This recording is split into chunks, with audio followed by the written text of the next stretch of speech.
I don't have seltzer to burp anymore. Well, Seltzer. that's a you Actually, problem. shit, it's upstairs. God damn.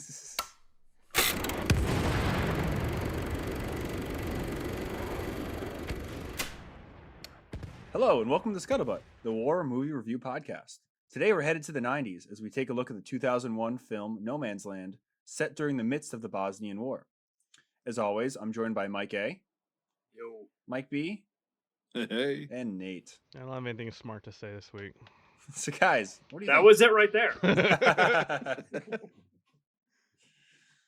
So yeah, guys, what do you think? This is the most modern film we've done, and kind of an interesting, different topic. You know, not a lot of films out there about the Bosnian, Civil War or Kosovo and that shit. Were you even alive during this? Wow, I feel insulted. Yes, I was, but it's funny. So I was thinking about that today. Like, yeah, I was Ended in 95. Yeah. I ended in 95. Oh, well, I was alive, but I was not conscious because I remember everything else on TV. We need specific dates here. I want to make sure he wasn't born. Wow. All right. Well, No, according it was to still, the internet, it was still going on. December 14th. Yeah, 95, but it carried on well through the early 2000s, and it's still going on. Yep. The official wars, like with the leaders and all that shit, like saying, "Oh, it's over."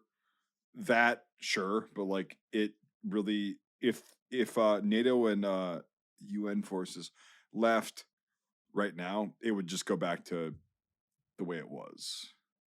Yeah. Because there's so many fresh grudges out there that we saw in the film too. We saw in the film. Oh yeah. You know, the hatred because of things that were done by different people that had nothing to do with. Well, the Balkans just in general is fucking crazy. It's been crazy for millennia. Holy shit! You go back to the Ottomans and that kind of stuff. Yeah. But yeah, the only two people, or really two groups, to be able to keep Yugoslavia, which was a country, the area, like, together, and that was Tito and the kings of Yugoslavia, which were around for like a few hundred years. But unless you have a strong man in that area, you're gonna have 17 different satellite states that hate each other. Right. And, and Tito was a very strong dude, and Tito that's why nobody really fucked with him. He was very strong, but he was very respectful. Like, he wasn't like Stalin, where he killed everybody. I mean, he still has blood in his hands, but he very interesting individual if you read about him. And yeah, the only dude that can keep it together. Yes. Yeah, the only communist that the West liked. It's like, if you look at the Iron Curtain, it's like, why is Yugoslavia on our side? Right, and they're like, well, they're kind of neutral, but kind of on our side if we need them to be. But why are not they in really. the Marshall Program? Oh, that's interesting. Right. Well, I don't think Brian. You maybe already have, but I don't know. Not lately. You haven't gone first in terms of giving your opinions, and maybe you should kick it off. Sure. Yeah. Now we give some history on it. So I saw this movie a long time ago, and I liked it back then, and I rewatched it, and it reminded me of like why I like this film. And now seeing it through the eyes of a filmmaker and stuff, it's just really cool. I feel like it's a really good example of modern minimalism for filming, because nothing that is put in it is there for just like flair. It's there for a reason. Like the dialogue, all the shots. It's very well put together, and I really enjoyed it. It's an interesting subject because it's not really about combat or war. It's just about people thrust into different positions and dealing with those said positions. I love the gunplay. It's funny, like, it's like less than a minute, but it's like really good. Especially the one scene where they're in the trench and the guy's like all hesitant, the new Serbian guy, and he's like, "I'll fucking shoot you," and then like he shoots by accident, and it shocks him. Yeah. And it's just like little things like that I thought were really cool and really well done, and just went along with the narrative. And no, it was great. I have only good things to say about it, to be honest. So, talking pillow goes to you, Mike A. Okay. Well, how about Nate? Because Nate never goes first either. Okay. Whatever. Interception. Mine's going to be very brief because I don't know much about this history other than the film itself, and so I would have to say I did really much like that. I really did like this movie. In a very, the way it was filmed was very, very interesting. The shots were very dynamic. I don't want to repeat everything that kind of Brian said, but I wholeheartedly agree with everything he said. And I think the other cool thing about just comparison to the last review we did which was, Shitway. I was gonna say waves are coming. Rick. I was gonna say maybe about 85% CG. This movie to me seemed to have no CG. Everything seemed practical. Because we're at that stage where CG was starting to take over in the early 2000s. The other film aspect of this, I think, I also want to touch on is that this in 2001 it cost 2 million euros to do all this, which is really funny to compare it to, again, as Mike said, shitway of 100 million American dollars, which I forgot to do it real quick, but I did the inflation. It's 2.8 million to today's dollars. And the other thing I was going to say was 2 million or 2.8 million euros to dollars is, that can't be right. Oh, that is. No. Well, yeah, the current conversion rate is pretty low. It's pretty low. Yeah. It's $1.06. I put 22.8 million. That's why that was real. Yeah, almost 3 million. So, yeah, but still, like, it's not bad. No, it's not bad. Like, you have to think about it. It's like they have that huge, they have, the ability to have like the helicopters and the UN cars and all that stuff, like it, and probably filming it in the area too. I didn't double check that, but it just seems very, very it was just very, very cool to see a lot of practical, and it won a ton of awards too. I have it saved here as well. It won, I think, a Golden Globe, and I had it right here in front of me, and of course it's not here. There we go. A Golden Globe Award for the Best Foreign Language Film in 2002, Academy Award for Best International Feature Film, and then a bunch of film festivals and European Film Awards. So it obviously is highly coveted for the time. So it was very cool because I had never seen this before. So I'll hand off the talking pillow, since most of my comparison, since I don't know much of the history, that's all I can talk about is the film aspect of it. So it's all good. And then Mike A, you go next because you were the second one that has not seen this before. Right? Yeah, I had never seen it, never heard of it before you mentioned it. I thought it was very good. It's a very the minimalism of it is what makes it. There is I don't think there's any, except for the beginning and very end when it opens and closes. I don't think there's any music in it. I was getting some serious Reveille vibes, honestly, from it. Yep. And I like that a lot. Yeah, I was like, that's what reminded me of that. I was like, right. Oh shit. Yeah, and I was like, this is the kind of stuff I liked. This very, very complicated shit that people get themselves into with this. It's not based on any true events, but it seems like it could be. I wouldn't be surprised, if I had know nothing about this, and after I watched it, I looked it up, and it was like this was a true thing that happened. It seems like something that actually could have happened. And that's the funny thing. I watched the movie. I thought it was very good. I watched the trailer on YouTube, and the trailer is maybe the worst trailer I've ever seen. I didn't watch the trailer. I'll have to Oh my god, that. no, go watch it. It is they make it like a zany comedy. It's so many films have really good trailers that are trash, and so many good films have really trash trailers. It's incredible. It's like I've experienced that with other films. It's like, what the fuck? Like, you did such a good whatever. There was a lot of comedy aspect to this, though. No. Well, yes, but it's very subtle. But it's different between Rob Schneider. It's different. Right, but the trailer makes it like that. Like if you watch go watch the trailer. It's terrible. But yeah, like the humor in the movie, it's like, it reminded me of like Generation Kill. It seemed like real stuff. It didn't seem like, oh, haha, this is a comedy. It was more like, no, that's just weird, absurd shit that can really happen in a situation like this. Right? Like the part where he gets to the French UN guy. He's trying to communicate with people, and his commander says, "What's he saying?" He's like, "I don't know. Just say yes." It's like I could totally see that really happening. Yeah. Yes, it's funny, but like it's funny in a real life way. Right. Yeah. And but dude, no, seriously, go watch the trailer. Yeah, it's like no one knows what side they're on and stuff. It's just like, holy fuck, this is awful. But the movie's very good, so that's a horrible, misleading trailer. And but I really did like the movie. I like the complexity of it. I loved that these two guys never become friends. I like that it did not go down that road because it also part of it reminded me a lot of the movie Into the White. I don't know if any of you guys have seen that. That's what the RAF pilots. Yeah, Norway. The RAF pilots and the German pilots crash, and then they have to stay in a cabin together. That's a true story, I think. Yeah. It is a true story. The movie, though, it does it starts out with a "you damn Germans, oh you damn British," and then they eventually start. They learn they have to survive together, so then they start to eventually bond. They become friends at the end, And I like that this movie did not do that. At the very end, he even says, tell your friend that he needs to leave, and he's like, he's not my friend. You son of a bitch shot me twice. It's like. I really like that aspect of it. And they end up, he's like, shoots him at the end, again. And it's just. It started to go down that route, and then they turned it back around. Right, because they're sitting there talking about, they know the same girl from the same village. And they're like, oh, this one? Yeah, and like they corroborate it and like, oh yeah, it's her. Yeah, yeah.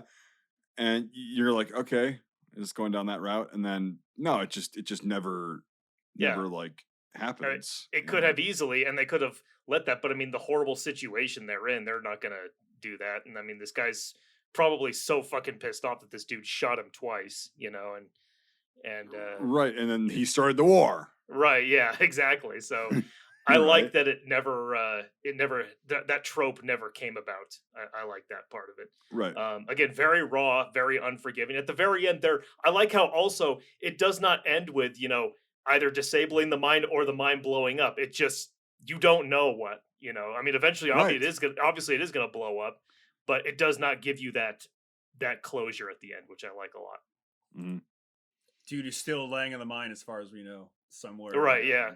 Well, so it's a parable for what's that conflict. I mean, just keeps going on and on and on and on and on, Also, Adrian Brody is not in it. It's another man with a giant schnoz.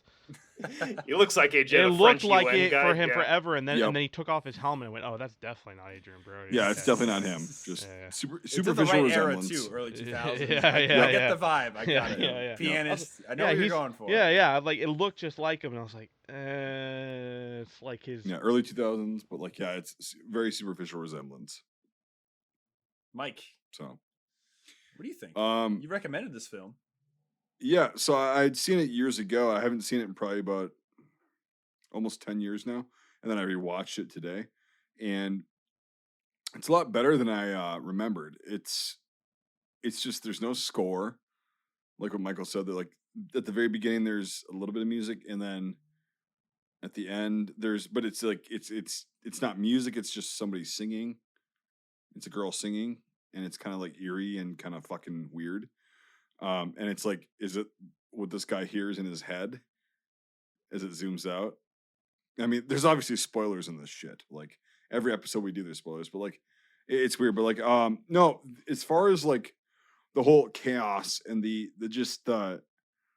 fucking contempt and the hate for really no reason, like nobody really understands why, except the Bosnian guy. He's like, yeah, my village was burned. I watched that happen. And the Serbian guy, he doesn't know any of that shit. He's just there, and he's like, okay. And that's why I said, you started this war. No, I didn't. Like, I don't know what the fuck is really going on here. And it's like, it kind of has that dynamic that's really good of like, you don't know why you're fighting per se. You have your own personal reasons, maybe. But the bigger picture is like, out of your grasp, and it's like you see the commanders on the Serbian side and the Bosnian side. None of them know what the fuck is going on. Okay, this is our trench, this is theirs, blah blah blah. We have this trench in the middle. Oh, there's people in there. What the fuck? What do we do? Oh, we'll call the UN. And it's like, and it also portrays the UN very, in my opinion, correctly, because the UN didn't know what the fuck was going on. Why the fuck were they there? Yeah. Okay. So you guys could have your little war going on. We're going to be like the referees basically, and like make sure you guys are playing fair. What in the fuck? They can't do anything. Yeah. They say the UN just brings like AIDS and STDs to countries. Like, they really don't bring a lot besides that. And I also love how, and it's like not to cut you off, Mike, but like the one scene where like they're talking about what's happening, like they're like, oh, what's happening in the field, and then one guy's like, wow, Rwanda's fucking fucked up, man. Yes. Yeah. And it was like, it was just really funny. It's just like you're in the Balkans, like this crazy shit's happening. People are looking at your country like, wow, all the news crews and everything. And you're looking at Rwanda, which, was also horrible, but it's just funny how, nobody is right there in this situation, except for the guys in the trench. Everybody that they talk to and things like, they're connected to the problem, but they don't really give a shit. Especially the UN guys, because they're like, well, just tell them that we're not going to help, like all the way up to Geneva and the pompous Brit and shit, it was just nobody wanted to help the real situation. It was like, just hot potato, you deal with it, you deal with it, you deal with it. Right. The only reason the French sergeant goes out is because he's fucking bored. Yeah. And he's like, well, I want to make a difference. Yes. If I'm here, I want to do something. And that's the only reason he goes out. And it's like, and then he gets in way over his fucking head. Like, okay, well, this guy's got a fucking mine underneath him. Not good. What do we do? Yeah. And, pull back. It's just fucking insane. And that's the crazy thing. It's like, the whole like, oh, we can't do it. Bureaucracy of that whole entire thing. Like, I mean, it's just like, oh god, like, ugh.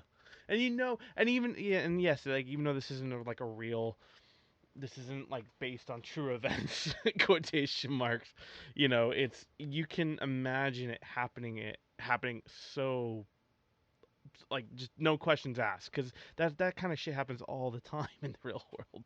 Just, oh, well, sorry. I've talked to guys that were UN forces in Kosovo, Bosnia, Serbia at that point, and they said the same shit. They were like, we couldn't do anything. We were just kind of sitting there, quote unquote peacekeeping. And it's like, well, nobody knew why the fuck they were there, and like, it was ridiculous.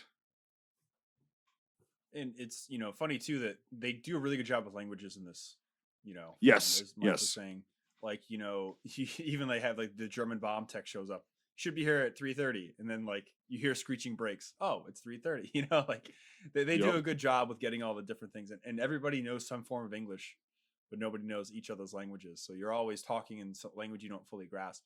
So it's very interesting. And the other thing too is that, with languages, is that there's not a lot of wars where the enemy and their enemies can talk to each other and understand what's going on. Right. The American Civil War is really big for that, because everybody spoke English, and that's like a lot of reenactors like it, because there's not a lot of English speaking wars or whatever, but it was cool to have that fact, because like, like the famous scene in All Quiet on the Western Front, with the French soldier and the German soldier in the shell hole. Like, a lot of the tension there is because they don't understand each other, right, except for the fact that they're human. Right. But in this case, it's just like, you have a different dialect, you fucking know what that guy's saying, somebody in this country, like, they're so closely tied together. So I think that's a really cool aspect of it, and it really brings it home, like, to a Civil War aspect, because you just don't get well, that's what it was. It was a Mm-hmm. massive clusterfuck of a Civil War, like fucking multiple fucking factions within factions fighting each other for God knows what.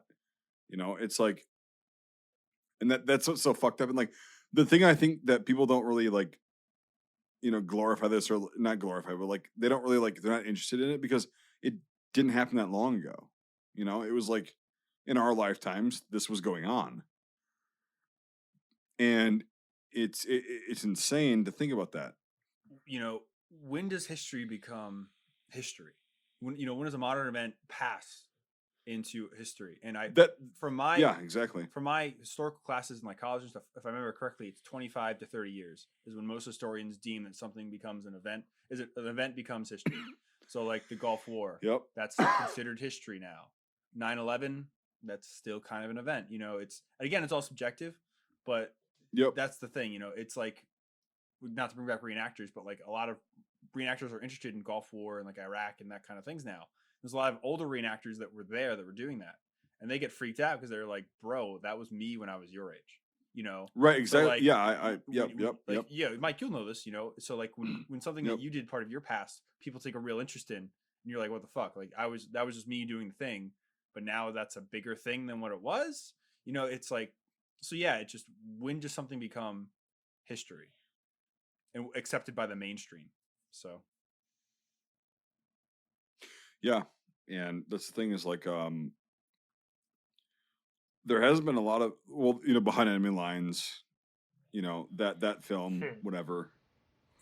Wow. Yeah. There was another one that I watched. It's a British film actually. I cannot recall what it was called, but like it was about British peacekeepers in this conflict as well in the 90s. It was actually pretty good because it showed like some nasty shit that happened and they had no control over it because they were part of the UN. And but like besides those, like there's really no films made about it because it's so fresh, And it's like I get that. And that's kind of why. Is that called Warriors? I don't know. Send me the link. Well, that's the problem when it comes to a lot of history is that I think with people who get into a lot of the big one, World War II and stuff like that. It goes from being history and it becomes like mythology almost. Right. It becomes like it has a fan base. I've seen people say that before on Facebook. Like, yeah, I'm a big World War II fan. It's like that's not right, dude. Like you shouldn't say that. So yeah, it's weird. Like people from our generation, like like us, people from our generation can really like look at World War II, and it feels more like mythology than history. And however, with the First World War, this, yeah, it's like right, yep. Yeah, it's like when it's closer to you, it becomes less romantic. Yes. I think touched by the sun, as they say. I especially think once it's a dead war, it definitely becomes mythology as well. Yep. There's still World War II veterans. There's no more World War One veterans. Like that's the kind of way like I feel like people tend to view World War One is that's like, oh, so that's so long ago. And it really is so not. Long ago, yeah. Yeah. It was only 100 years ago. Yeah. Yep. And that's the thing. Like Brian and I were talking last night about that, but we're all working on World War One projects and shit now. Yeah, as far as the podcast is concerned, so this actually it showed that war in like we experience nowadays with Ukraine and Russia. We think we have all this technology and all this shit. War, as far as it affects the people on the ground, it's still the same. It's horrible. It fucks with people in different ways, and I think this film actually portrays that because okay, I've got the gun, okay, and then all of a sudden the other guy gets a gun. They both got AKs. Actually, you go M70s. The one guy's got a Wasser 1063, a Romanian one, but like whatever. That was cool to see. By the way. Not straight AK. Yes, it was. It was definitely good. And so they both got AKs, but they're like, well, we're both in this together. Like, we're kind of just stuck here. But they're not like they're not like friends. Like Mike was saying, like they're not friends. Like they know that like, hey, I'm gonna kill you at any chance I get, but I gotta get the fuck out of here. And they do the whole flag thing, like in their underwear and shit, and like the Rolling Stones shirt, which is a good touch, by the way. I like that. Great touch, because dude, the Balkans, those guys were obsessed with Western culture, obsessed. It's amazing where our clothes get sold. Right.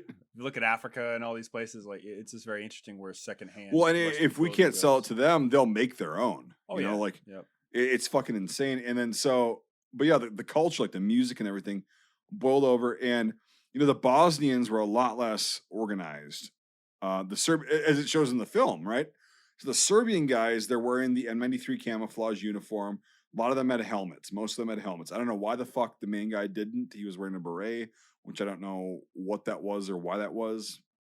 But like most of the guys are wearing the Yugo M80 5985 helmets. Some with covers, some without. It's like, okay, they're more organized military. They got tanks, all this shit. And the Bosnian guys are just like these basically like glorified militia. Ragtag guys, yeah. Yeah.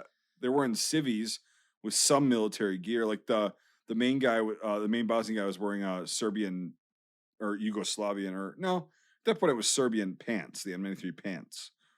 But he was wearing like, just a whatever shirt with a Bosnian crest on the shoulder and whatnot. And it's like his Rolling Stones t-shirt. Yeah.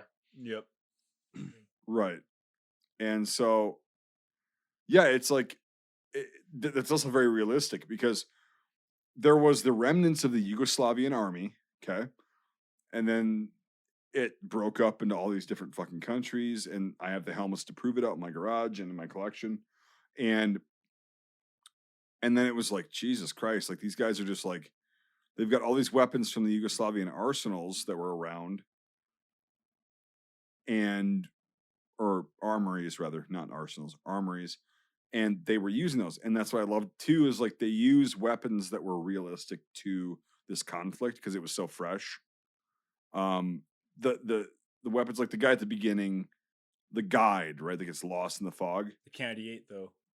No, it's not a K98. It's an M90. It's an M43. It's an M48. Oh, okay. It's an M48. Yeah. Yep, it's an M48. And they had literally millions of these fucking things, and he'd be carrying that. And they also had the 5966 SKS. Yep, that was cool. Yeah. Yep, and I mean, again, very plentiful. And an M72, right? Didn't one of the guys who gets like killed in the field get shot with like an M72? One guy's an RPK. I mean, yeah, there were some like there were some like MG53 or MG53s and the M72s and. Well, also, INFTB at some point. Yeah, we'll get there. We'll get there. But like the weaponry was like really good, right? I couldn't come up with anything. I don't know the artillery and everything. I don't know that much, but like the tank, yeah, it was good. Yeah, and FAMASas with NATO, that was cool. That Yes. was neat. Yeah. Well, they're all French, so yeah, they're gonna have those, and the fact that he had it on auto, like rock and roll. Yeah. When he smoked the guy because he had to. And then I also like the fact that like this guy was like, oh shit, like I just killed somebody. Not what I was expecting, but he had to do it. And the guy's like, dude, there was no other choice. Like you had to do that. Like he's gonna kill us, and that was pretty cool too. But like, yeah, and the French and like to get to kind of circle back. I love that phrase, circle back to Brian's statement of like the languages. Not only was it good on the Slavic side, it was really good on the NATO side or the UN side of like, you speak French? 9. Okay, do you speak English? And they're both speaking English. They find a common language. And it's very broken, and it's like it gets into a lot of problems like in this film of like they don't speak things perfectly, but they're trying their best, and it's like, okay. And then the German guy that came out, the EOD guy, he's wearing Flecktarn, like Nate and I were briefly talking about before we came on. But did you notice, Brian, that he's wearing a Polish fucking flak jacket? No, actually. This was EOD and stuff? a fucking and a T91 Slovenian helmet with a visor on it.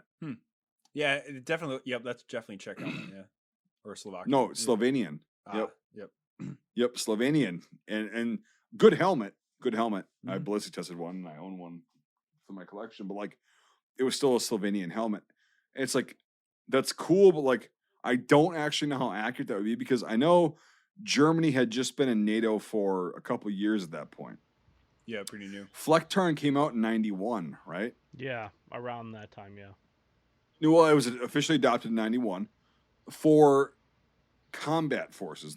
So in the Bundeswehr in Germany at this point, when this film takes place, they're wearing olive green uniforms still with the German flags. And that's why when he puts on his suit, it's an olive green, like pretty much mechanic suit, overalls with the German flags on there. But, he still puts it on and it's like olive green. And I think at that point they had their flak vest kind of design, but like, I don't know. That's why he's wearing a Polish one, and it's very interesting to see that as far as the gear, as far as the rest of the gear, really not bad from what I could tell. The sets were cool too. That trench set was really good. Yeah, because it wasn't unrealistic. It was just like, that's a shitty fucking trench. Yeah. With the And logs and everything. Yeah, it was great. Yeah, and it's like disgusting. There's detritus everywhere. Some abandoned line, yeah. Well, and so to comment on that before I forget, and I'll let you guys talk. I'm sorry, I've been rambling. So I like the scenes where they tripped on things like empty gas cans or whatever, and they knew like, oh shit, and then people heard them. You know, it wasn't like oh, I'm just gonna walk through this perfectly. Like, no, you're walking, you're gonna hit things like that, and they make a lot of noise. And they actually showed that in this film. It's like, fuck. Because it wasn't just one side. It was like everybody was being clumsy, and they just, inexperience does this a lot. We just don't know where you're stepping, and you hit something like that, and you're like, fuck, that's really loud. Yeah, well, our actors figured that out when we were making the movie. You know, yep. And I figured it out too. They're okay. Let's do the scene. Click, click, clank, click, click, clank, clank, clank. Everything. Yeah. Yeah. Yep. Brenner's stuff all over his body makes the loudest noise in the world. I don't know what you gave him, but there's something that clanks constantly on his body when he runs through scenes. That's German gear in general, dude. Yeah. If it's not, especially cans and canteen cups hitting. Yep. Apparently, during the Second World War in Italy, the Americans used to call the German gas mask canisters cow horns because of how loud they were and they clank against the German gear. Really? It's the only instance I've heard of that. It came from our Italian military expert for Reveille. Yep. So I haven't heard that from anywhere else, but it makes sense because if anybody's ever worn German gear or been around it, it's really fucking loud. Yeah. And the funny thing too is guys in the military would know is that when you're walking and you're making any noise, you think you sound the loudest out of anything. Like, you know, one little Velcro thing, you think it's like a fucking roller coaster exploding.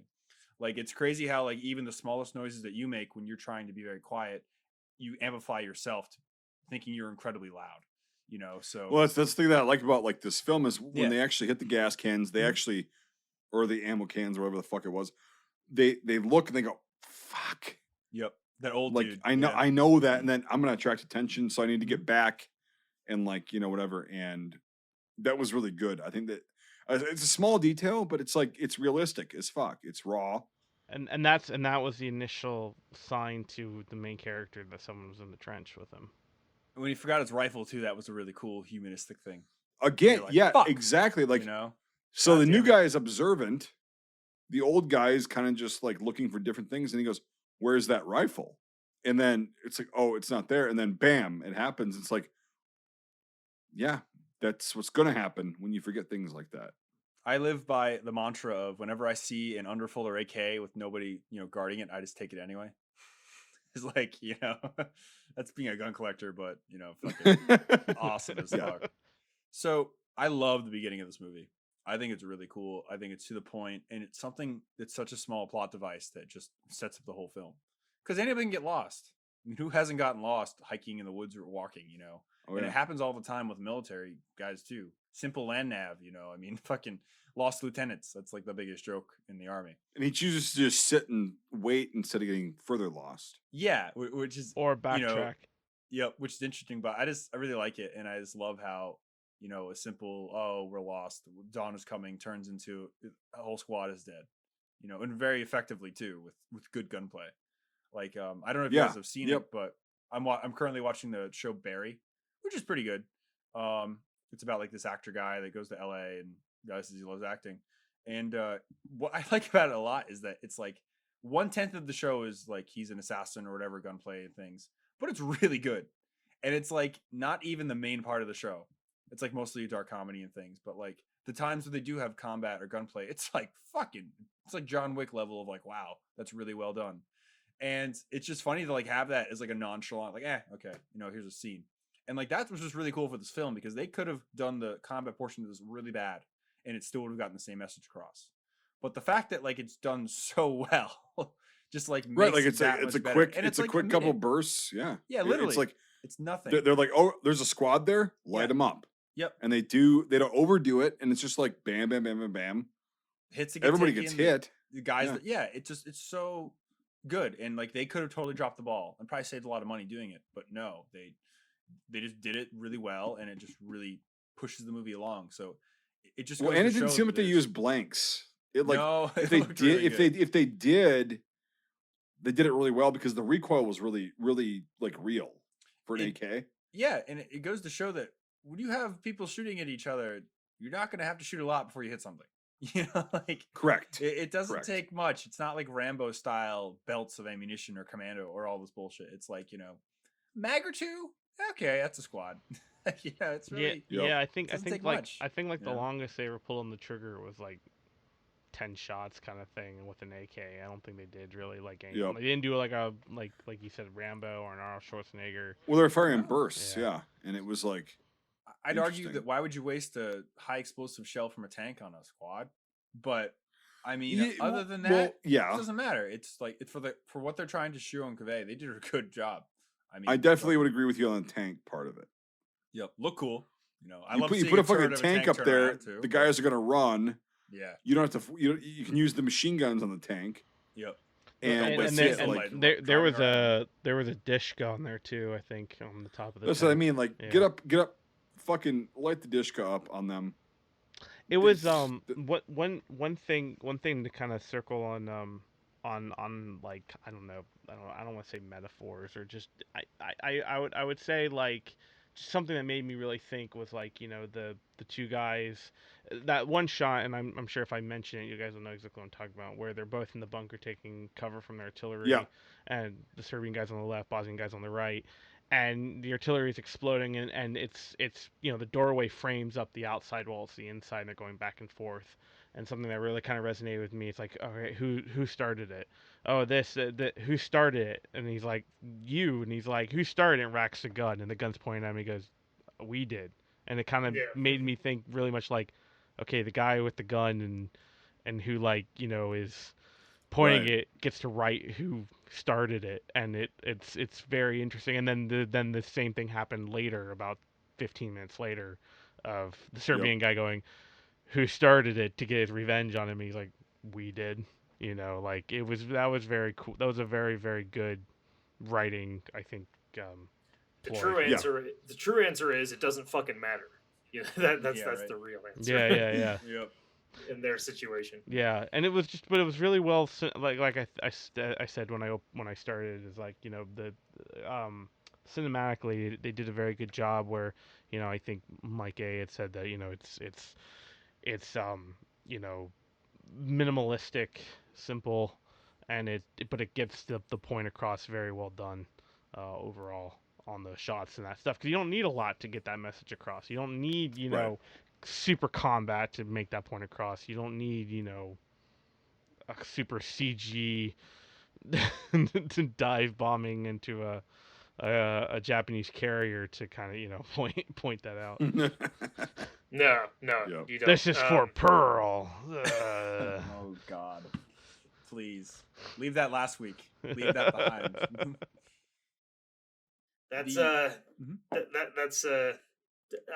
I'm more interested in takes on war like this than like that. Right. You know, so, because like this is like, that's why, like, when we were talking about all that shit last week, I was like, oh fuck, you know, this film, like, you know, No Man's Land is like, because I didn't think there was a score in there, because I was like, I don't remember any score being in there, because it didn't need to be.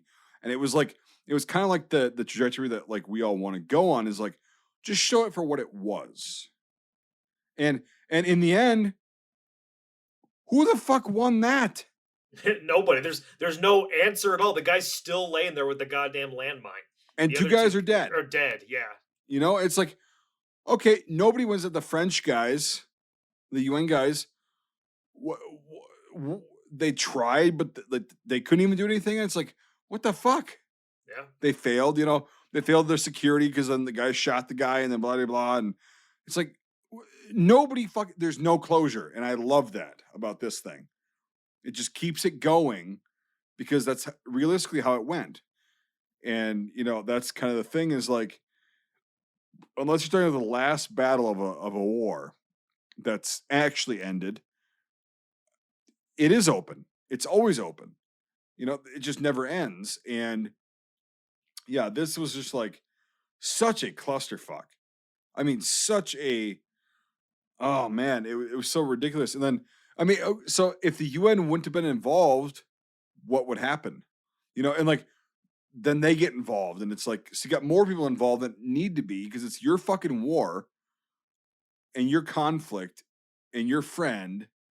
And it's like, geez, yeah. So I like it that it makes you frustrated about how this shit goes down. That's at least what I got out of it. I get really frustrated. I'm like, well, what the fuck is the point of any of this? Yeah, it's a parable for that conflict. Right. Weirdly, and I don't know why, I hated the media aspect of them covering it. It because it made me feel very frustrated as well. You added that thing. I was like, oh, well, can you show him disarming the bomb? Can you can you show it? Like, and the guy's just like sitting there like, like, can you just do that? And she's like, yeah, sure, yeah, fucker. Like, like. Oh, well, that was, I think, intentional, and that was way ahead of its fucking time. Yeah. Like, I mean, like, it, yep. but it very much resonated with media manipulation for views probably a whole lot harder than it did in 2001 for me personally. Right. But like, right. but then you also add, the whole like, oh, the dude's sitting there while she's doing everything kind of thing as well, and then you throw in all like this and that. Well, and then I did like the scene at the end where the guy the Bosnian guy shot the Serb, and then he got shot by the French guy, and she's like, "Did you get that?" And he goes, "Yeah." You can tell like they're a little bit fucked up from it, right? Yeah. And the guys back at the station that are totally disconnected from it, they're just like, "It's all about ratings." They're also like, oh, but it's still just honed in on him dead on the ground. They're not turning away. Like, it's like a horrific thing should be like, oh, pull the camera away. At least the human aspect of that should be pulling the camera away. Right, but the camera guy was like fucking just sitting there going, yeah, I got it, and like just whatever. So I get that, like why he was just sitting on there, but yeah, go ahead. Yes, it should be, Nate. It should be, but it isn't, and that's what's fucked up about it. Yeah, which is probably the rage I felt with that, with like right, yeah, yep. You're supposed to feel that way. The slight bubble of just like, okay, yes, right. But I did like when they got there, and they start interviewing them, and she's like, did you place the bomb underneath him? And she just flips her off and just walks away. Yep. Yeah. I like that aspect of it. Not to bring modern events into this, but it's kind of poignant to see this media manipulation and things and stuff, especially what just happened in the U.S., with the shooting in Texas and stuff. And it's just it was interesting to watch this and their version of media and how they're trying to influence the situation. People behind the lines trying to, oh, did you get this shot? You got to get this shot. Do this. And then, putting on CNN or Fox and everything and being like, yeah, it's like. Those people will die for shots, man. Those people will die for that stuff. I mean, not to continue. It's also like Iraq and Afghanistan, like, yeah, same thing. And that's why I say that these guys, like, portraying it in this way were way ahead of their fucking time, because, this is 2001. I don't know what month it came out or whatever. I would guess that it would not have enough influence. 9/11 would not have enough influence to have made the media be portrayed in the way that they were.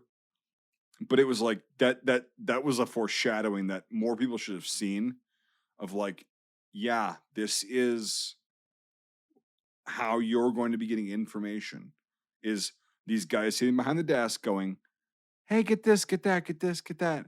And then people covering it up. And you get about... December 7th, 2001, by the way. Oh, wow. Yeah, it's not enough time. That means they probably shot... They probably shot the movie before 9/11. That's what I mean. Like they had this shot and like edited before then. Yeah. So, it's funny. Fucking December 7th, 2001. Good point. Yeah. Yep. Interesting. But yeah, it was. And we go full circle.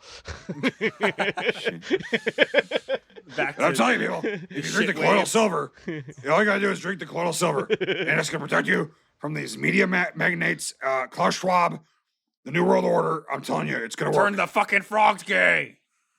The water's turned the fucking frogs gay. I'm trying to tell you this. You don't listen to me. So bringing it back to Bosnia. Bring it back to Bosnia there, yeah. Do we have to go to IMFDB? I have one more thing that we can. Yes. Yeah, so just to touch on sound and stuff, again, the minimalistic stuff, it was really good. And so the whole soundtrack and things, there really wasn't a soundtrack, like you said, except for the beginning and the end. But if you listen very carefully, but like beneath the actual score, it's the sound of the guys running in the field. It's just equipment jangling. And when the movie started, again, when you're running and you're tired and you have gear, you never forget that noise.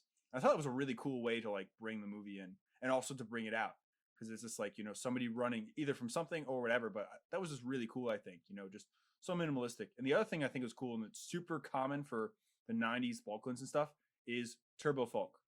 One of I forget the Serbians or if the Bosnians. I don't know what that is. What is that? That is basically folk music from the Balkans. Somebody put it through a synthesizer, and it's turbo folk. It's the genre of music that was very popular. Actually, folk. Time. Actually, FOLK. Yeah. Okay. There's actually. For some reason, the guy turns on the radio in the trench. Right. No, I know exactly what he was talking about because I remember that being like that's weird to hear music in this right now. Same thing with when the NATO guy was in the trench with his headphones. Yeah, you think it's it's a soundtrack, and then all of a sudden he just pulls out his Walkman. Well, it had kind of ahead of its time too. It had a filter on it, so I was like, where is it coming from? Because it's not not on top of the film. It's in the back somewhere. I'm like, where is the radio? It out, and he pulls it out. Yeah. It's a Walkman. He's listening to his Walkman. It's funny. Why the fuck would you be doing that? It's funny because when you said folk, when you said whatever the word you said, turbo folk. I thought it was equipment. Music that's turbo. I thought it was equipment. I didn't think it was. I was like, Mark II Turbo Folk. That's why I was like, what the fuck is that? No, it's the music, and it's just. There's a really good Vice documentary called like Traveling Through Balkans Journal or something. They like drive through former Yugoslavia. It's really good. Two things you get from it is that everybody hates each other, and turbo folk is a crazy fucking genre of music that like was super popular then and now. Is that? So it was just cool to see though. Does that take its take from the kind of Soviet 80s era kind of thing? Yes. So because it sounded very much like like that kind of music that really was predominant in Soviet Union in the 90s, because most late 80s to when it all collapsed. But my point is that like it's very interesting to see the influence of that to that and the similarities to that, because it's just like it's like almost like the Soviet Union was always like 10 years after whatever Western culture of that the Western culture would kind of creep in and influence some kind of Soviet Union style mimicry to that. Well, it was all the Soviet-Afghan war that brought most of the cultural music into the country from the early 80s and 70s. Right. I get what you're saying, but I actually know a little bit about Soviet music, so it wasn't really that common. Fight me. I don't know that much other than what you've told me in the past. This kind of like folk music that was like modernized was very common in the SSRs, like the Soviet satellite republics that lined the Soviet Union. So like Turkmenistan or like, these countries that were on the fringes where like you had their culture that was brought up for whatever the current music trend. But in the Soviet Union at the time, late 80s, early 90s, it was all like fucking crazy. Like Glasnost and Perestroika brought like punk in. Kino was a big band. What do you call it? Death metal was huge. Like when you get into Chechnya, like early Chechen wars, the music is fucking insane. It's like death metal and like punk pop, and like you're fucking murdering people in the middle of Grozny, and it's like, yeah, man, get the BTR. It was funny in Yugoslavia, like the Yugoslavian states, like in the late 80s and early 90s, because they were influenced from both places, like Romania, Bulgaria, fucking Hungary, Ukraine, all that stuff. Like it, land wise, it's not very far spread, and you combine like the love of the Western music, like the U.S. music specifically, with that shit. That's where this kind of like mesh of like the techno with their folk music came from, and it's still there, and it's insane. But like, yeah, that's one of the best movies to get the cultural influence in the Balkans was Eurotrip. When they fucking end up in Bratislava, and the guy's like, he's like watching Miami Vice and everything, and it's like the mid '90s. I like Doogie Howser and Dukes. Where's the beef? Yeah, where's the beef? Yeah, all the mid '80s, early '90s culture. The guy who plays every single Russian stereotype from yes, yeah, that guy's great. I can't remember his name. He's in so much. Yeah. Let's get IMFDB up. Okay. KS, yep. So, just to do the thing we always do, we're on IMFDB. You can follow us, and we just go in order, and we just talk about the cool gun stuff because that's what we all like, and we all talk about that, and then rattle off and rant off of those. So, uh, Mike, you haven't talked that much this time. Was there any gun that popped up in your mind that you're just like, ooh? No.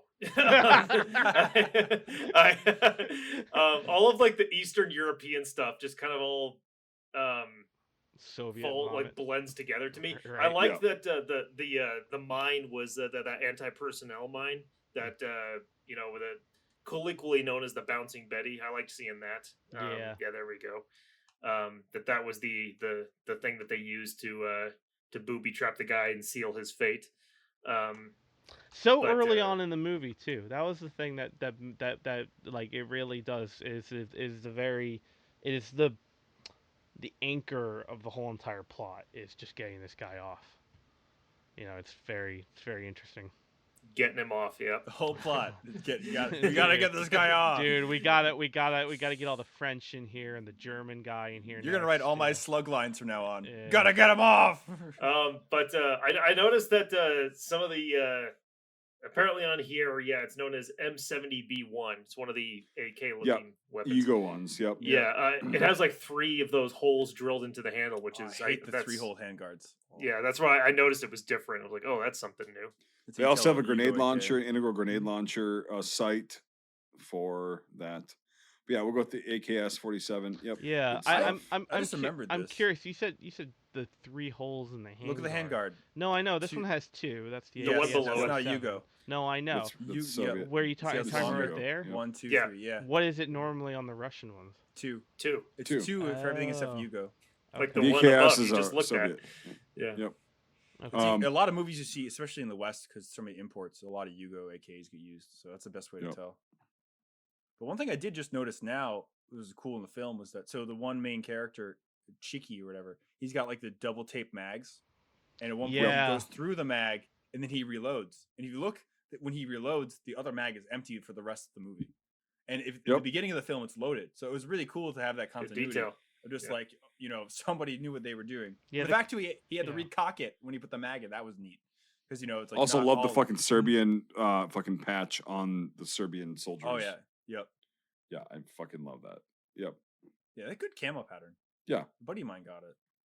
The M93, yeah, it's not bad. I've got a. It's like subdued woodland. Well, so yeah. Anyway, I won't get on that rant, but like, yes, it's a decent pattern. Yeah, the 70B1. Yep. 70B1, and that one was obviously the most predominant one. It looks like. Then you had the Browning, which threw me off. Which threw me off because it was nickel plated. Dude, a lot of those guys during this time would do that, and a lot of those that were exported to those countries. Yes, nickel plated high powers. You would see them a lot. Ugh. That's like. I've seen too many nice guns destroyed by chrome. I've seen too many Bubba Gumps nickel plate their 45s just for. I have a chrome plated Ratum. If you want to see Bubba fucking guns, look at this war. Yeah, seriously. Yeah. Fucking insane. The French rifle G1. Yep. Yeah, that was cool because you don't really see them that well. You don't see them well. You don't see them movies at all. There we go. No. In the 90s, in the 90s movies, do you? I mean, you do, and I know that because,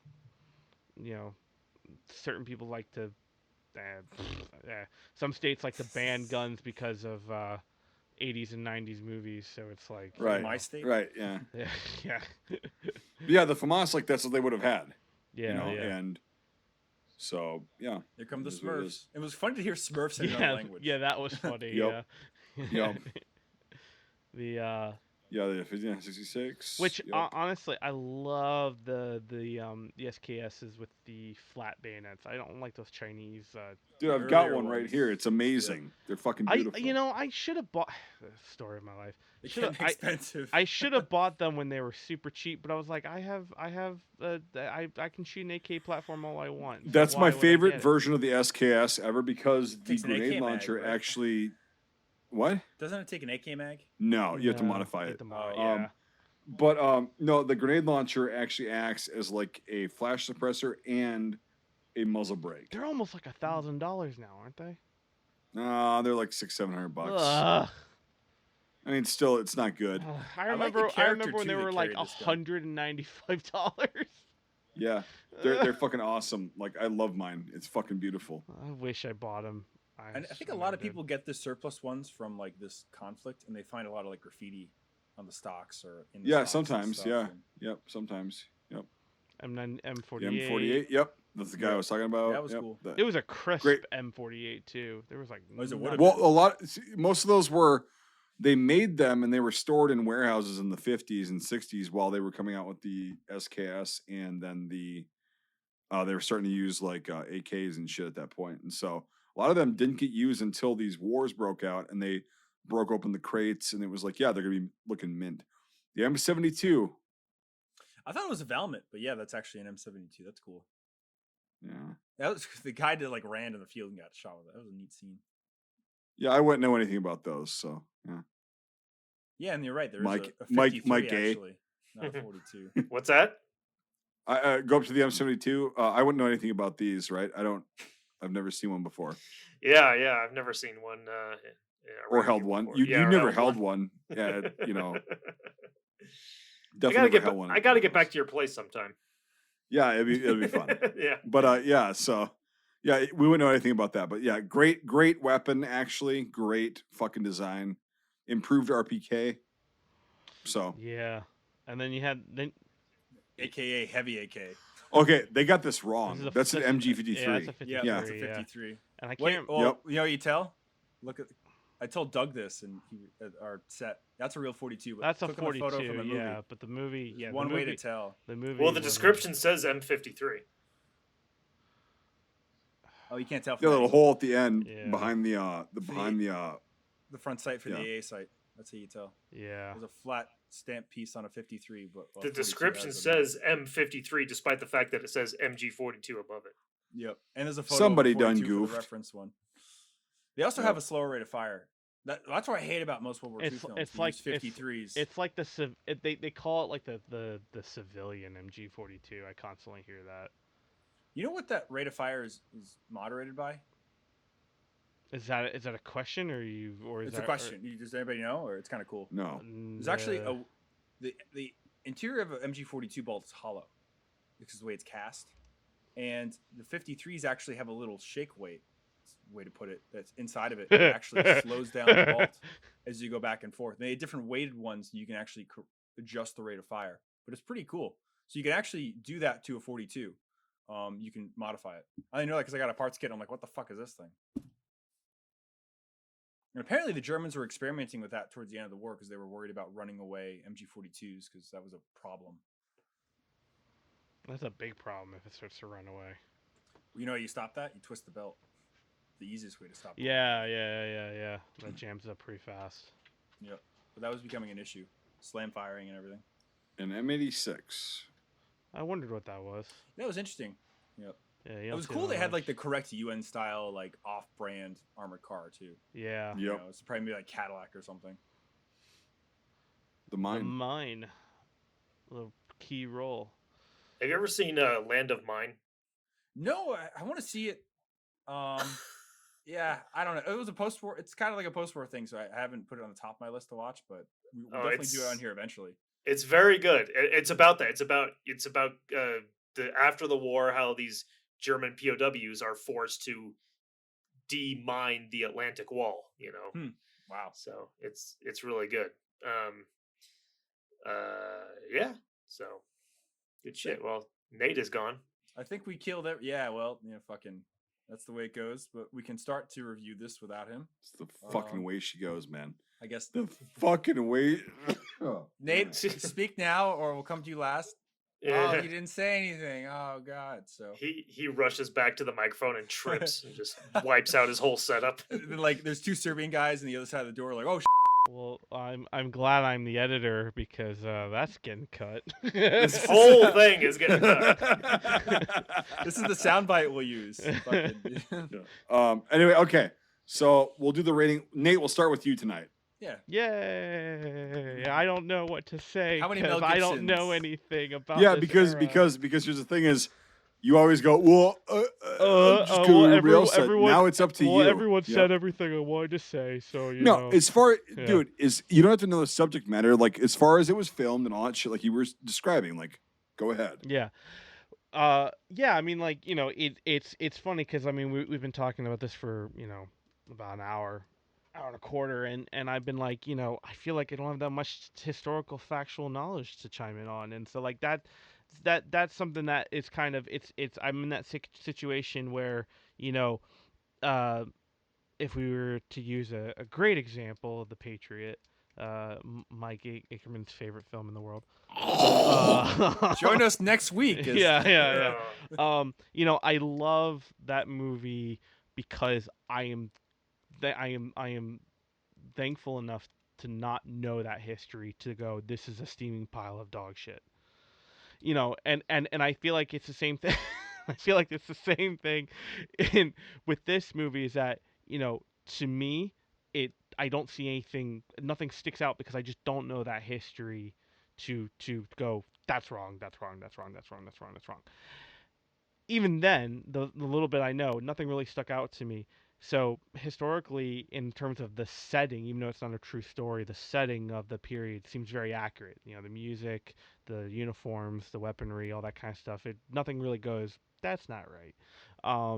So for that, I love the film for that, for one of those reasons. The other reason is that I think it does a very stuff we've already said before, but I think I think the minimalistic approach to this film, you know, even including budget. I mean, $2 million for all that is actually pretty good, I think.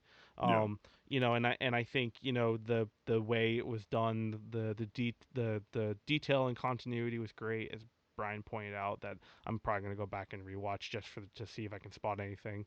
You know, the cinematography felt great. The shots felt well placed. Nothing was like that jarring kind of, if we were to, I guess, go off of Come and See, nothing really jarring in that sense of a different film approach. You know, it felt not static, but not free-handed.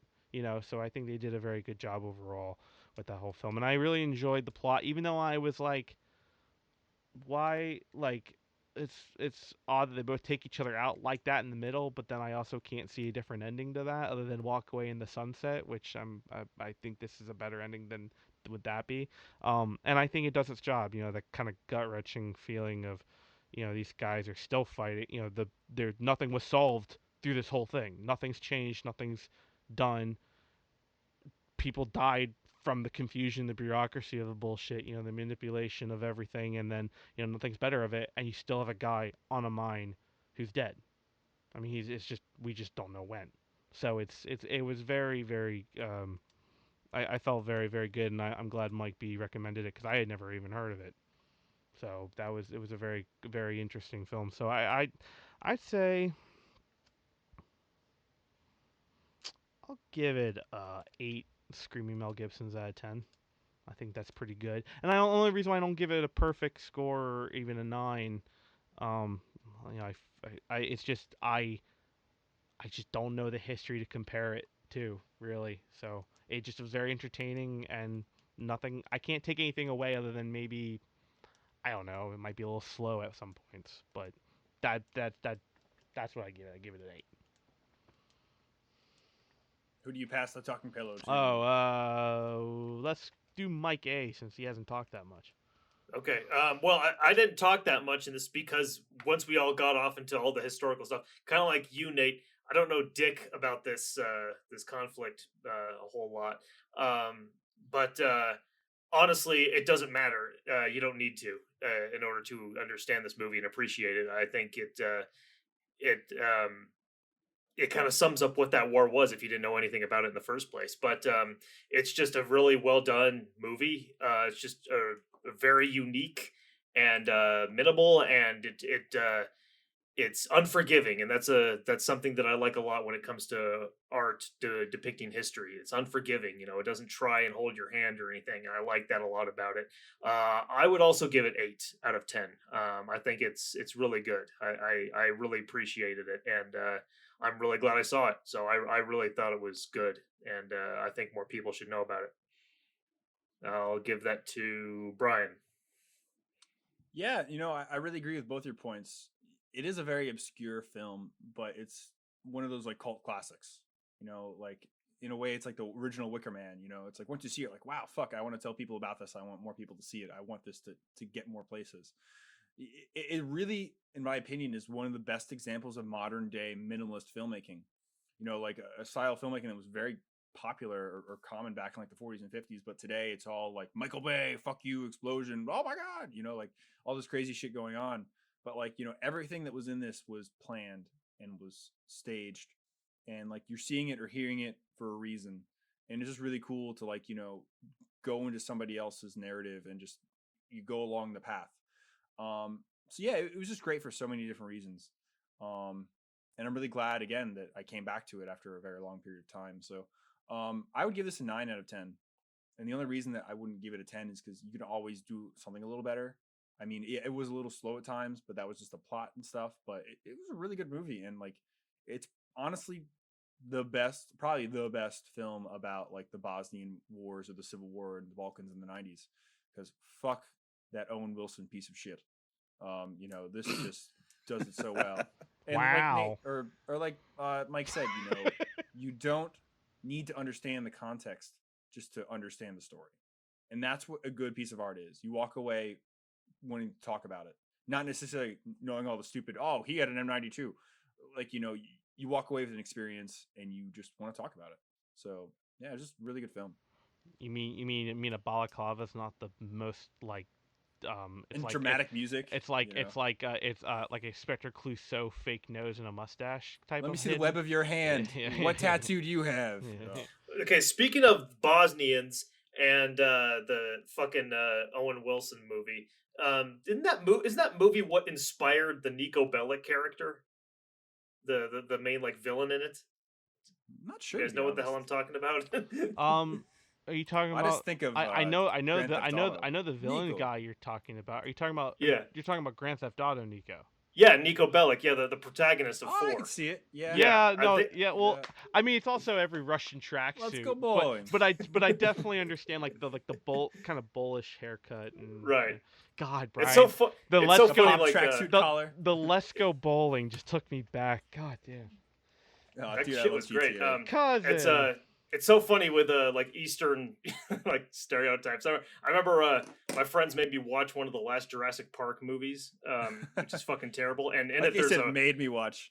Yeah, I didn't do it on my own. But one of the characters in it is a Russian guy, and like I was like, okay, we know he's Russian because he's ugly. It's like that's every like Russian guy in a movie. He's always like. It's just the fucking bulldog. Yeah, with his fucking buzz cut. It's just like that's every Russian. He always looks fucking like terrible. Well, now you know I'm Eastern European, so thanks, Mike. I said it's a stereotype. I didn't say it's true. No, it's fucking true. Yep. I mean, seriously. Hard lives end up, not very nice. No. Oh god. Oh, that's not my good. eyes. Christ. Luckily, there's no smell-o-vision. But that's how you know. That's how you know it's a Russian in a movie is because he's ugly as shit and he looks like he's constipated. So that's how you know. Constipated, ugly man. Oh, yeah. Nico. Yeah, exactly. Let's go bowling. I love Nico Bellic, by the way. Anyway, so GTA should we? So Mike B. Yeah, well, you recommended this film, and you should end it. So, what do you think? Yeah. I actually thought it was very good. Like I told you guys earlier, like when I got done watching it, I was like, this is a lot better than I remember. Like usually I watch films like The Trench or something like that, like, and I'm like, I remember it a lot better than what it was, and it's just horse shit. But I'm like, no, it's actually it's like more well done than I thought. Like looking at details now, a few years after they're getting kind of to know a little bit how films are made and behind the scenes and whatever. And looking at the uniforms, the gear, all that shit, pretty fucking cool. The one thing I forgot to mention, but IMFDB fucked up on, they did not mention the Yugo M76 sniper rifle. I was about to ask. Yeah. I was about to ask. Wasn't there a sniper rifle? I thought that maybe. Yes. I thought that maybe they didn't show it, so that's why it was on. No, they did. It's the M76. It's the Serbian lines towards the end. I don't remember the minute mark. No, it's an M76. Oh, okay. It's an 8mm fucking sniper rifle. They still use them, and I've shot one of them, and they're fucking awesome. I love them. Oh, dude, they got the Zrak scopes on them, and they're fucking beautiful. But there was in the Serbian trench when they were like trying to figure out something at the end. All right, okay, there you go. That's the actual rifle. But like, they're 8mm? Wow. Yes, they're 8mm, and because they had that from the Mausers, they had, dude, the best fucking surplus ammunition I've ever shot in my life was Yugoslavian M75 sniper ammo. It's 198 grain. It's not 196 ball ammo. It's 198 grains. It comes in those green boxes, right? Well, they all do, but like it's the composition of the actual round. Mm-hmm. I shot those rounds through my fucking quote unquote shooter grade Yugoslavian M48 rifle with iron sights and was hitting steel at 800 fucking yards with iron sights. Damn, it's good. 800 yards, right? Mm-hmm. And when I missed, it was me. It wasn't the rifle or the ammo. Call up 9-hole reviews for that one. So I did. I've told him about that. I've told Henry. Yeah, I'm like, dude, this specific ammo, and like I've told Matt from Fudbusters. I'm like, dude, I have a video. It's on my YouTube channel. You go up 800 yard shot. Like you can see it. I hit 2 out of 5. When I missed, it was me missing. It wasn't the fucking rifle or whatever. Anyway, so the M76 was a great feature in that film because they were used a lot in these wars, and they're still used today as a DMR. And so that was really cool. So IMFDB, if you're watching this or anybody from there, you fucked it up. You have to put that in there and get the C and cut it. That being said, as far as my review, I had to just get that in there because whatever. My tip it in. They forgot the artillery piece too, which is a cut down French 75. It turned into a 40. It's not a French 75. If you look at the receiver, it is. It was the French guns that they cut down into Pac 40 anti-tank guns that they gave to. But that was so much bigger though. Like that looked so much bigger than a 75. It was a pretty common. But if you look at the receiver, it's got the spinny bit. But okay, yeah, they did. They fucked up on that too. But it's a German World War II fucking anti-tank. Right, which is accurate actually. True, cool to see. And so, but anyway, so they fucked up in those two things on IMFDB. Maybe we can correct that someday. Maybe we can actually submit that. And I edit that site all the time. I know how to do it. All right. Well, I can get. By the time you hear this, I can do it. Like by the time you hear this, it might be corrected. At least the M76, because the M76 was in there, and they had the Zrak scope on there, and it was good. Anyway, that aside, the gear was pretty good. It's very fresh, I know, and it was like pretty easy to get. But still did a pretty good job on the gear. Like the Serbian guy was wearing Yugoslavian army gear, the olive green. It's kind of more of a gray. I have a uniform of that with the Y straps and the belt and whatever. And it could have been a little bit better. It could have been worse. Also putting on the mess kit pouch on his belt, and then the guy's like, "You don't need that." That's really cool. And they had the correct. Anyway. They did a good job on the gear as far as I'm concerned. The boots, I don't know. They were double buckle boots the French were wearing, and they were kind of wearing some weird boots. Yeah, but like, he was wearing double because I remember them were flapping around when he was in his box. But I don't know. Like, I'm pretty sure in the early 90s, I'm pretty sure a lot of countries, I know Czechoslovakia was, they were wearing the double buckles. And so I can't comment. But like, things I noticed, and the rest of the gear was good. And the dialogue was good. It was like, it wasn't over the top. It wasn't overacted. It was just, it looked like you were watching two guys in that situation. And the idiots that were, commanding them were like the same thing. It's like, it's not overdone. It's not like, oh, I'm a commander. And the British guy even, like, as bloviating as he was, just fucking out of the loop. It wasn't cliche. It wasn't cliche dialogue. No, and he's got the chick that he's his assistant that he's fucking clearly. She's hot as fuck. But like, she played with his chess set. That's the telltale sign, all right? Right, She exactly. sits on his desk. Yeah. But no, like even him, the French guys, The French guys weren't fucked up. Like everything was real. It was just like real dialogue. The artillery, yeah, it could have been better, but that's again a bigger budget and more knowledge of like what artillery looks like and sounds like. Not a big deal. Overall, with the plot, yes, it was slow at times, but that's how it is. And they did that. And yeah, anyway, I agree with Brian. 9 out of 10, I would say, as far as a war film is concerned. Because like, if you want to see how it actually is, that's a good portrayal. Because it's not all action. It's about the human part of it and how humans react to war. And the dialogue was great. Like well, you started this. No, you started this. I have the gun. Oh, okay, we started this. And then, blah, blah. And then it's like, yeah, well, neither one of you guys started this. It was politicians that started this. But you're now in that mode of us against them, blah, blah, blah. And it was portrayed very well like that. Like they still fucking hate each other for whatever. And they knew the same girl. They probably fucked the same girl. Like seriously, if they both know her. Cousins. Yep, tunnel buddies, and Eskimo pals. Yeah, I tunnel like how buddies. we have our regional fucking names for this shit. Yep, tunnel buddies, and but it doesn't matter because it's this animosity that is created in war, and so yeah, again, 9 out of 10. I like it a lot. Well, damn, guys, we went from the lowest of lows to the worst rated movie ever to one of our highest. 8.5 was the average between all of us. I think it might actually be. Well, yeah, I think it actually might be the highest. I can't remember off the top of my head. It might be. We'll have to start keeping score. I can go back and get the scores for you. Nate, do the work. We need to actually do it. Yeah, it's like the Top Gear like a chart, for how fast things are. Oh, you're slower than a Golf GTI. All right. Yeah. This film just goes to show you that there are some gems out there that like are just waiting for you to discover. And it doesn't matter if you hear it through us or a friend or obscure articles on the internet. I don't know. Like, it's just really cool to find movies like this that just are enjoyable and good. So, if you want to watch a good film about a war that, there really is not a lot about it yet, watch this movie. Realize you're not going to get Saving Private Ryan or crazy combat shit out of it. You're just going to get a real experience. And you're going to walk away just, feeling what the fuck. In a good way. What is the whole point of this? Yeah. What is the point? What is the point of any of this? And that's what a good war movie, in my opinion, does. Real art makes you talk. Real art makes you think. Wherever on the spectrum you are. But so thanks for joining us. And we'll see you next week. And this is when I say what we're doing next week.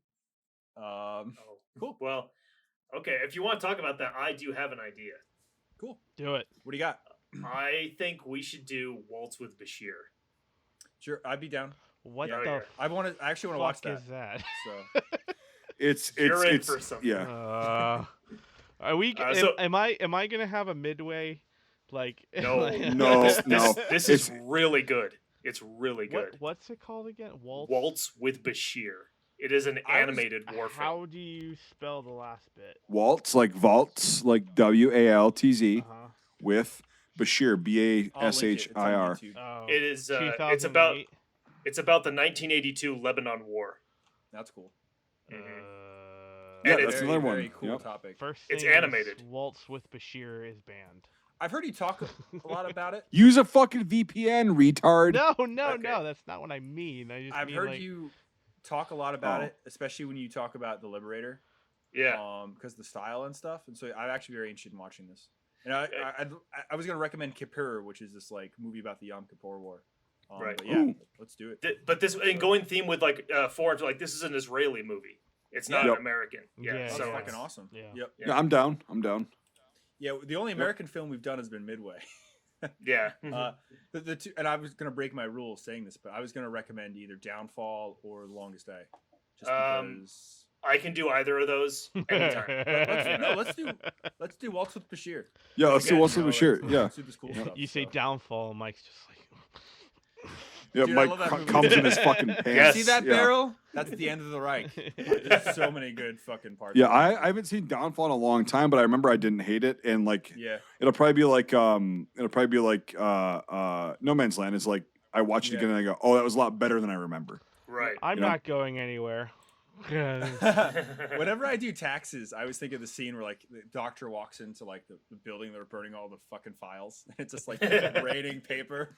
It's like, oh god. But when I watch that scene, I'm just like, oh my god, how much information was lost because of that, you know? Yeah, legit, dude. When I do taxes, I think of my candy issue? I'll never know now because somebody burned it. Yeah, how do I know? How do I know where this one piece of equipment went? I'll never know. Suffix A through C survived, but D through X was burned. You know, Warner didn't do a good enough job that day. So are we done recording? Yes. Yep. Let's Nate take over and tell us what to do. No. You should know what to do by now. Mike, if I don't like this, we're gonna watch The Patriot next. Deal. Okay. Thanks for joining us. If you enjoyed this episode, make sure to leave a rating. Otherwise, Mel Gibson won't stop screaming. If you like this content, make sure to check out our Facebook, YouTube, and Instagram pages. If you want to directly support our work, make sure to check out our Patreon. All these links are in the description below. Until the next time, Scuttlebutt out.